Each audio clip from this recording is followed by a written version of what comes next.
Link ईट love किल series का 9th episode. पिछले episode में हमने देखा कि ली युगेन का भाई नहीं है बल्कि वो युगेन की बहन का कातिल है और ये सच्चाई सभी को पता चल चुकी है। रेस्टोरेंट में आते वक्त डाह्युन फिसल गई थी और पुलिस ऑफिसर जे ने उसको पकड़ लिया था और इन्हें इस तरह देखकर गेहून बड़ा ही जेलस फील करने लगा था, लेकिन वो उल्टा डाह्युन को डांटने लगा था कि तुम काम पर देर से क्यों आए, ये प्यार नहीं तो और क्या है। ये सोचकर डाह्युन बड़ी स्माइल करने लगती है। तो इस एपिसोड की शुरुआत में दिखाते हैं कि डाह्युन अपना काम खत्म करके घर लौट आई होती है और तब युगेन उसको कॉल करती है। डाह्युन कहती है कि आप वहाँ अकेले रहने की बजाय यहाँ क्यों नहीं आ जाती, माँ और नानी ने बहुत सारा खाना बना के रखा हुआ है और वो आपको डिनर पर बुला रही हैं।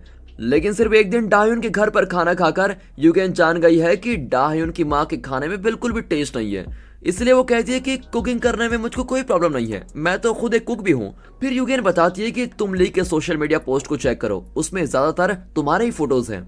अब डाह्युन उन फोटोज को चेक करने लगती है। उन फोटोज की कैप्शन को देखकर डाह्युन रियलाइज करती है कि ली ने वो सारे फोटोज इसी एरिया में लिए हैं, मतलब ली बचपन से यहाँ पर रहता है और शायद मेरा क्लासमेट भी होगा। अब डाह्युन तुरंत गेहून को कॉल करके ये सारी बातें बताती है। वो डाह्युन के पास पहुंचता है तो डाह्युन बताती है कि ली इसी एरिया के स्कूल में पढ़ता था, क्या तुम्हें कुछ याद आ रहा है? पर गेहून को ठीक से कुछ भी याद नहीं आता। अब दोनों गेहून के घर जाते हैं। गेहून डाह्युन के लिए पानी लेके आता है। तब डाह्युन उसका कमरा देख रही होती है।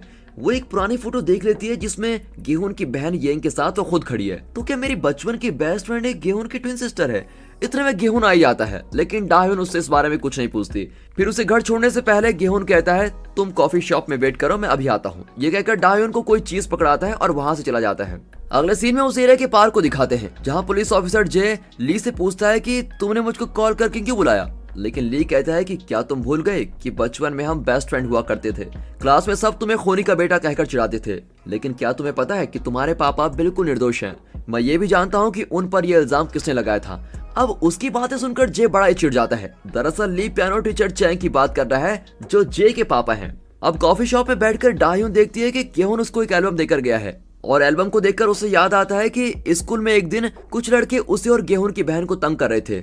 तब एन वक्त पर गेहून ने आकर इनको बचाया भी था और क्लास में अक्सर बच्चे गेम खेलते थे जिसमें अपना कोई सीक्रेट एक लेटर में लिखकर एक दूसरे के साथ शेयर करते थे। इसी गेम के दौरान एक बार गेहून को पुलिस ऑफिसर जे का लेटर मिला। उसमें लिखा हुआ था कि जब येंग खो गई थी उस दिन मेरे पापा के हाथ में खून था और वो उसको धो रहे थे। मुझे लगता है कि उन्होंने येंग का खून किया है। अब उसकी इस नादानी की वजह से उसके पापा चैंग को अरेस्ट कर लिया गया था। फिर गेहून भी अपनी फैमिली के साथ दूसरे एरिया में शिफ्ट हो गया। बचपन में गेहून और जे बड़े अच्छे फ्रेंड्स थे, लेकिन अब वो एक दूसरे को बिल्कुल भी नहीं पहचानते। बचपन की ये बातें याद आने पर डाह्युन तुरंत गेहून की तलाश में निकलती है। अब दिखाते हैं कि गेहून भी पार्क में है। वो ली से पूछता है कि तुमने मुझको यहाँ पर क्यों बुलाया, मेरी बहन के बारे में तुम क्या जानते हो? यार गेहून, इतनी जल्दी भी क्या है, पहले ये बताओ क्या तुम मुझको नहीं पहचानते? हाँ मैं जानता हूँ कि तुम मेरे स्कूल में पढ़ते थे, लेकिन तुम मेरे फ्रेंड नहीं थे। ली कहता है कि तुम्हें अपनी बहन की बिल्कुल भी फिक्र नहीं थी, उसे अकेला छोड़कर तुम अपने फ्रेंड्स के साथ खेलने चले गए। अगर उसे कुछ हुआ है तो उसके जिम्मेदार सिर्फ तुम हो। अब गेहून उससे लड़ने लगता है कि तुमने मेरी बहन के साथ क्या किया, सीधे सीधे बता दो। इतने में जे उनको रोकने की कोशिश करता है, लेकिन ली उसको भी एक पंच मार देता है। अब जे दोनों को वार्न करता है कि बातचीत करके अपनी प्रॉब्लम सॉल्व करो, अगर इस तरह लड़ते रहे तो दोनों को अरेस्ट कर लूंगा। अब गेहून भी रियलाइज करता है कि जे और कोई नहीं बल्कि उसके बचपन का ही दोस्त है जो उसकी क्लास में पढ़ता था और ये सब उन्हें ली की वजह से पता चलता है। इतने में डाह्युन भी वहाँ पर आ जाती है। ली कहता है कि तुम बिल्कुल ठीक समय पर आई हो, ये हम चारों फ्रेंड्स का रियूनियन है। फिर वो डाह्युन के पास जाकर कहता है क्या तुम्हें बचपन की कुछ याद है? येंग के बारे में तुम वो सब कुछ जानती हो जो मैं जानता हूँ, येंग के लापता होने की जिम्मेदार तुम भी हो। डाह्युन को तो कुछ भी समझ में नहीं आता कि ये क्या कह रहा है। गेहून ली को वार्न करता है कि तुम डाह्युन को मत घसीटो, समझे? फिर ली वहां से चला जाता है। उसके बाद गेहून जे से कहता है कि मैंने तुम्हें नहीं पहचाना था, प्लीज मुझे माफ कर दो, तुमने तो अपना नाम बदलकर जे रख लिया था, फिर मैं तुम्हें कैसे पहचानता? इस तरह गेहून उससे बात करने लगता है, लेकिन जे उससे ठीक से बात नहीं करता। वो कहता है कि तुम्हारी मदद करने के चक्कर में मैंने अपना बहुत कुछ खो दिया है, इसीलिए तुम पुरानी दोस्ती के नाम पर मुझसे बात करने की कोशिश मत करो और अपने काम से काम रखो। ये कहकर जे चला जाता है। तब रास्ते में वो अपने पापा को देखता है और बहुत ही दुखी फील करता है। जे की वजह से ही उनकी यह हालत हो गई है। अपने पापा को खूनी मानकर उसने गेहून को ये बात लेटर में लिख कर दी थी और इसी वजह से पुलिस ने उनको अरेस्ट कर लिया था, पर असल में वो बेगुनाह थे और अपनी गलती के लिए जे खुद को कभी माफ नहीं कर सकता। वो उनको देखकर भी अनदेखा करके चला जाता है। फिर अगले सीन में डाह्युन गेहून से पूछती है कि ली तुमसे क्या कह रहा था, मेरे तो कुछ भी समझ में नहीं आया। गेहून बताता है कि ली मेरी बहन के बारे में कुछ जानता है, लेकिन उसके बारे में बताने के बहाने वो हम सबको धमका रहा है, तुम उसे सीरियसली मत लेना। फिर डाह्युन नोटिस करती है कि ली के साथ हुई हाथापाई में गेहून के चेहरे पर चोट आ गई है और वो चिल्लाने लगती है कि मैं उस ली को छोड़ूंगी नहीं, उसकी इतनी हिम्मत कि वो तुम्हें मारे, चलो तुम्हारे घाव पर दवा लगा लेती हूँ। ये कहकर वो दवा लगाने लगती है, लेकिन गेहूं उसकी आंखों में बहुत देर देख नहीं पाता। वो जरा अनकंफर्टेबल फील करता है और कहता है ली और जे मेरे साथ ही पढ़ते थे, लेकिन मुझे उनका चेहरा बिल्कुल भी याद नहीं है। आज ली की वजह से मुझे सब कुछ याद आ रहा है। अब डायोन खुश होकर पूछती है कि क्या तुम्हें मेरे बारे में भी कुछ याद आया? नहीं, तुम तो मुझे बिल्कुल भी याद नहीं हो, मुझे सिर्फ ली और जे के बारे में याद आया है। फिर दवा लगाते वक्त गेहूं जरा डर रहा होता है और डायोन कहती है कि इतने से घाव के लिए डर रहे हो? बचपन में मैं एक बहुत ही ब्रेव लड़के को जानती थी, मुझे उस पर क्रश भी था और अब भी मैं एक ब्रेव लड़के के घाव पर दवा लगा रही हूँ। दोनों के समझ में नहीं आता कि आगे क्या कहना है और वो हंस पड़ते हैं, लेकिन गेहूं नहीं जानता कि डायोन के बचपन का क्रश वही है। वो पूछता है कि बचपन में तो सब ब्रेव होते हैं, लेकिन बड़ा होकर वो लड़का डरपोक भी हो सकता है, और इस पर दोनों फिर से हंस पड़ते हैं। अब इन दोनों को बहुत करीब बैठे देखकर जिम सोचता है कि लगता है ये दोनों किस करने वाले हैं, अब मैं अंदर जाऊं कि नहीं। इतने में डायोन की माँ और नानी उसको देखकर पूछती है तुम अंदर क्या झांक रहे हो? कुछ नहीं आंटी, मैं तो यूं ही देख रहा था, चलो आज मैं आप दोनों को एक अच्छे से रेस्टोरेंट में लेके जाता हूँ। और ये कहकर वो उन दोनों को वहां से दूर लेके जाता है। अगले सीन में गेहूं फोटो को देख रहा होता है तो डायोन कहती है कि ली की बातों पर विश्वास करने के बजाय तुम पियानो टीचर चैंग से क्यों नहीं मिल जाते, मुझे इनके बारे में जरूर कुछ बता सकते हैं। यहाँ जे मिंजो से अपने मोबाइल को लाने को कहता है। मिंजो बाहर आकर कहती है तुम इतने परेशान क्यों लग रहे हो, ऊपर से तुम्हारे चेहरे पर चोट भी लगी है।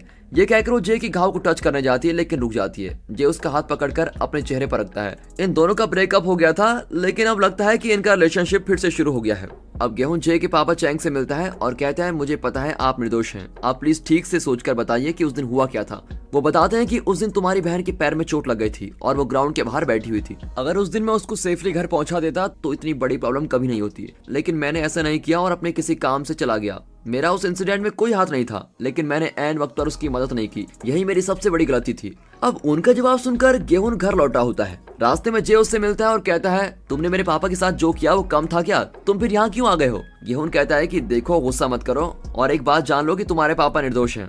गेहूं ये तो मैं जानता हूँ, लेकिन उस उम्र में मुझको पता नहीं था कि मैं ये क्या कर रहा हूँ, इसलिए अपने पापा को खूनी समझकर मैंने तुमको लेटर दे दिया था। दरअसल ये सब कुछ मेरी गलती है, लेकिन अब इन बातों का कोई मतलब नहीं है और तुम भी मेरे पापा को अकेला छोड़ दो, उन्हें और परेशान मत करो। ये कहकर वो चला जाता है। अब गेहूं ली को कॉल करके यंग के बारे में पूछता है, लेकिन वो कहता है कि मैं नहीं बताऊंगा, पर इस वक्त मैं तुम्हें एक सरप्राइज न्यूज देना चाहता हूँ, मैं तुम्हारे पापा के साथ हूँ। अब ये सुनकर गेहूं शॉक हो जाता है, क्योंकि कई साल पहले उसके पापा उसे और उसकी माँ को छोड़कर कहीं और चले गए थे। अगर तुम सच कह रहे हो तो मैं अपने पापा से बात करना चाहता हूँ। पर ली कॉल काट देता है, पर पता लगता है कि ली तो सच कह रहा है, क्योंकि उसके साथ और कोई भी बैठा होता है। अब गेहूं ने सारी बातें डायोन को बताता है। मुझे शक है कि उसने मेरे पापा को कहीं बंद करके रखा हुआ है। कुछ देर बात करके दोनों अपने घर चले जाते हैं। फिर गेहूं उस छोटे पापे के साथ खेल रहा होता है जिसे जिम सड़क से उठा के लाया था। तब जिम आकर पूछता है कि तुम दोनों ने किस किया या नहीं। यार तुम दोनों को बचाने के लिए जानते हो मुझे कितने पापड़ बेलने पड़े, इसके लिए तो मुझको एक स्पेशल अवार्ड मिलना चाहिए। तब फ्लैशबैक में दिखाते हैं कि डायोन की माँ और नानी को जिम किसी और जगह ले जा रहा था ताकि वो दोनों डायोन और गेहूं को किस करते हुए ना देखे, लेकिन वहां इनकी डांस क्लास की फ्रेंड आ गई और तीनों को वहां से ले गई। फिर उन्होंने जिम से भी डांस करवाया, पर बेचारा जिम डांस के नाम पर न जाने क्या क्या कर रहा था, लेकिन इसके बाद भी उसकी जान नहीं छूटती। डायोन की मां ने डिनर में उसको एकदम बेकार खाना खिलाया था। अब ये सब सुनकर गेहूं कहता है कि तुम जैसा समझ रहे हो वैसा कुछ भी नहीं हुआ, मैं और डायोन तो बैठकर कैजुअली बातें कर रहे थे और अब टाइम वेस्ट मत करो, अपने काम पे लगो। ये कहकर वो बर्तन धोने लगता है। अब यहाँ डायोन सोच रही होती है कि चैंग निर्दोष है। ये बात तो गेहूं ने ठीक कही, पर मेरे बारे में उसे क्या याद है ये तो उसने बताया नहीं। ये सोचकर वो गेहूं को कॉल करती है, लेकिन वो ना तो कॉल को उठाता है और ना ही मैसेजेस के रिप्लाई करता है। आखिर में डायोन उसे इंस्टा में मैसेज करती है। अब यहाँ गेहूं की हालत देखकर जिम कहता है तुम्हें देखकर लगता है तुम बीमार पड़ने वाले हो, ये काम मैं कर लूंगा, तुम जाकर सो जाओ। अगले दिन डायोन देर तक अपने कमरे से नहीं उठती और उसकी माँ चेक करने जाती है, लेकिन नानी कहती है तुम्हें देखकर उसकी टेंशन बढ़ सकती है, इसलिए तुम रुको, मैं जाती हूँ। ये कहकर नानी उसके कमरे में जाती है। वहाँ डायोन सोकर उठी भी होती है और बिल्कुल ठीक लगती है। नानी उसके पास जाकर कहती है कि हम दोनों कब से तुम्हें ब्रेकफास्ट के लिए बुला रहे हैं, तुम जवाब क्यों नहीं देती? क्या तुमने फिर से कोई बुरा सपना देखा? बेटी इस तरह हर बात पर घबराना नहीं चाहिए, तुम हिम्मत से काम लो। ये कहकर वो डायोन को बाहर लेके आती है और वे मिलकर खाना खाने लगती है। अब डायोन बताती है कि ली मेरी क्लास में पढ़ता था और लगता है कि हम दोनों बच्चों ने फ्रेंड्स थे। अब ये सुनकर उसकी माँ को बड़ा गुस्सा आता है कि कोई अपने क्लासमेट के साथ ऐसा करता है क्या? अगली बार उसने अगर तुम्हें परेशान किया तो मैं सच में उसको मार डालूंगी। फिर डायोन को युगेन का मैसेज आता है कि मैं तुमसे मिलना चाहती हूँ। डायोन उससे मिलने जाती है। युगेन बहुत ही खुश दिखाई देती है क्योंकि ली पर पुलिस कंप्लेंट रजिस्टर हो चुकी है। पहले तो पुलिस को मेरी बहन के केस में ली के खिलाफ कोई ठोस सबूत नहीं मिला था, लेकिन तुम्हारी कंप्लेंट करने की वजह से अब वो केस री इन्वेस्टिगेट करने जाएंगे। ये सब तुम्हारी मदद की वजह से ही हो रहा है। डाह्युन कहती है कि अब आपको और टेंशन नहीं लेनी चाहिए क्योंकि पुलिस ली को फॉलो करके सबूत ढूंढ निकालेगी। अब आपको अपनी लाइफ के बारे में सोचना चाहिए। फिर दोनों शॉपिंग के लिए जाती हैं। फिर युगेन डाह्युन को ड्रेस खरीद कर देती है। डाह्युन उसे गले लगाकर कहती है कि आप मुझे अपनी बहन समझेंगी तो मुझको बहुत ही अच्छा लगेगा। फिर शॉपिंग के बाद दोनों बैठी होती हैं और तब युगेन पूछ ही लेती है कि तुम्हारे और गेहून के बीच कुछ चल रहा है क्या? मुझे अपनी दीदी मानती हो तो मुझसे कुछ मत छुपाओ। डाह्युन कह देती है कि हाँ, मैं उससे प्यार करती हूँ, लेकिन उसे मेरी बिल्कुल भी कदर नहीं है। अरे तुम्हें प्यार करने के लिए और कोई नहीं मिला था क्या? वो हमेशा तुमको डांटता रहता है। नहीं दीदी, ऐसी बात नहीं है। मैं जब भी कोई गलती करती हूँ तभी वो मुझको डांटता है, लेकिन कभी कभी तो गलती ना करने पर भी डांट ही लेता है। वो जरा खड़ूस है लेकिन दिल का बहुत ही अच्छा है। हमेशा मेरी मदद के लिए तैयार रहता है। मुझे तो लगता है कि वो अपनी बहन के बारे में सोचकर बहुत ही परेशान रहता है। हाँ, तुम ठीक ही कहती हो। जिस तरह मैंने अपनी बहन को खो दिया, उस तरह गेहून ने बचपन में अनजाने में अपनी बहन को खो दिया। उसे डर है कि अगर उसने तुम्हें अपने करीब आने दिया तो वो तुम्हें भी खो देगा और वो तुम्हें खोना नहीं चाहता। यही उसकी प्रॉब्लम है। युगेन की बातें सुनकर डाह्युन समझ जाती है कि गेहून ऐसा क्यों है। और इसी के साथ दोस्तों, आज का ये एपिसोड यहाँ पर खत्म होता है। अगर ये एपिसोड आपको अच्छा लगा तो इसे लाइक कीजिए और चैनल को सब्सक्राइब करना बिल्कुल मत भूलिए। बाकी मिलते हैं अगली वीडियो में, तब तक गुड बाय, अपना ख्याल रखिए and finally thanks for watching.